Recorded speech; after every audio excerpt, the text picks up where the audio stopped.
সন্ধ্যা নামলেই গ্রামের মানুষ ঘরের দরজা জানালা বন্ধ করে দেয়, কারণ গ্রামে একটা পুরনো কথা চালু আছে, সন্ধ্যার পর কেউ শ্মশানের রাস্তায় যাবে না। কেউ যায়ও না।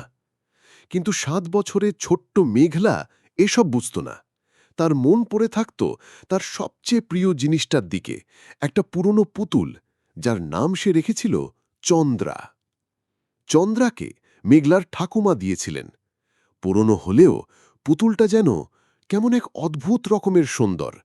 চোখে কাঁচের মতো আলো, চুলগুলো কালো আর এলোমেলো।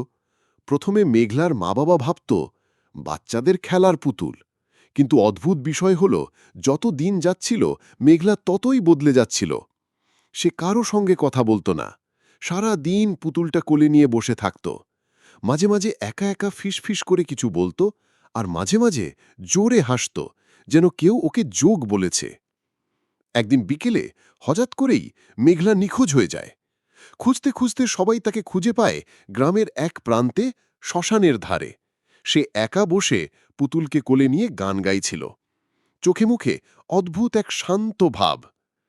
ঠাকুমা তাকে কাঁপতে কাঁপতে তুলে আনেন। সেই রাতেই ঠাকুমা মারা যান।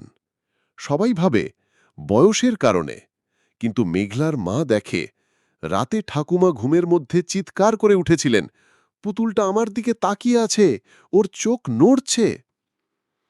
এরপর থেকেই যেন বাড়িটা অদ্ভুত হয়ে ওঠে। দেয়ালে আঁচড়, রাতের বেলায় দরজার খটাখট শব্দ, জানালায় কোকা পড়া, আর মাঝে মাঝে যেন কেউ খুব আস্তে হাসছে, ছোট্ট মেয়ের গলায়। মেঘলার বাবা ভয় পেয়ে যান। তিনি ঠিক করেন পুতুল বা পুড়িয়ে ফেলবেন।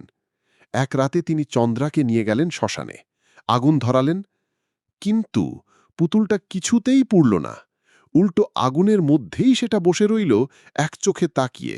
আর ঠিক সেই মুহূর্তে পেছনে কে যেন বলল, তুমি আমাকে আবার পোড়াতে চাও? পরদিন সকালে তার মৃতদেহ পাওয়া গেল গ্রামের কুয়োর পাশে। মুখ হাঁ করা, চোখ স্থির হয়ে থাকা, একটা নিঃশব্দ আতঙ্কে জমে যাওয়া দেহ। এরপর মেঘলার অবস্থা আরও খারাপ হয়। সে খেতে চায় না, ঘুমায় না, শুধু জানালার পাশে বসে থাকে। পুতুলটাকে কোলে নিয়ে ফিসফিস করে বলে, চন্দ্রা রাগ গড়েছে, ও বলে সবাইকে চলে যেতে হবে। তখন মেঘলার মা গ্রামের এক পুরনো ওঝাকে আনলেন। ওঝা পুতুলটা দেখে ভয়ে কেঁপে উঠল। সে বলল, এই পুতুলে এক মৃত শিশুর আত্মা আছে। ওর শরীর আগুনে পুড়েছিল, কিন্তু আত্মা বন্দী হয়েছে এই খেলনায়। এখন সে মেঘলাকে ব্যবহার করছে ফিরে আসার জন্য। মেঘলার মা সব শুনে ঠিক করলেন এবার তিনি নিজে পুতুলটা শ্মশানে নিয়ে যাবেন। গভীর রাতে মেঘলাকে ঘুম পাড়িয়ে চন্দ্রাকে কাঁথায় মুড়ে নিয়ে বেরিয়ে পড়লেন। রাস্তা একদম শুনশান, বাতাসে হালকা কুয়াশা। পিছনে পিছনে কারোর পায়ের শব্দ মনে হচ্ছিল, কিন্তু ঘুরে তাকালে কেউ নেই। শ্মশানে পৌঁছে আগুন ধরালেন, পুতুলটাকে আগুনে ছুঁড়ে দিলেন। ঠিক তখনই চারদিক কাঁপতে শুরু করল। হাওয়া থেমে গেল। আগুনের ভেতর থেকে ধীরে ধীরে বেরিয়ে এলো একটা পোড়া শরীরের মেয়ের ছায়া। মুখ নেই, চোখ শূন্য, আর ঠুটে বিকৃত একটা হাসি। ছায়াটা বলল, তুমি ওকে কেড়ে নিলে, এবার তুমি যাবে। এবং মুহূর্তের মধ্যে আগুনের ধোঁয়ার মধ্যে মেঘলার মায়ের শরীর হারিয়ে গেল। পরদিন মেঘলা উঠে জানালার পাশে বসে। তার কোলে আবার সেই পুতুল। মায়ের আর খোঁজ মেলেনি। সে চুপচাপ জানালার দিকে তাকিয়ে বলে, চন্দ্রা আজ অনেক খুশি, মা ওর সঙ্গে গেছে।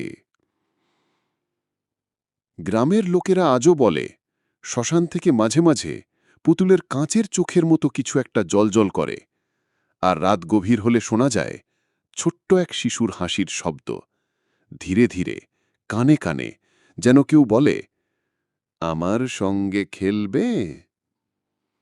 এই গল্পটার কাহিনীটা ভালো লাগলে সাবস্ক্রাইব করুন, বেল আইকন ক্লিক করে দিও। পরবর্তী গল্পটা সবার আগে তোমার কাছে পৌঁছাবে।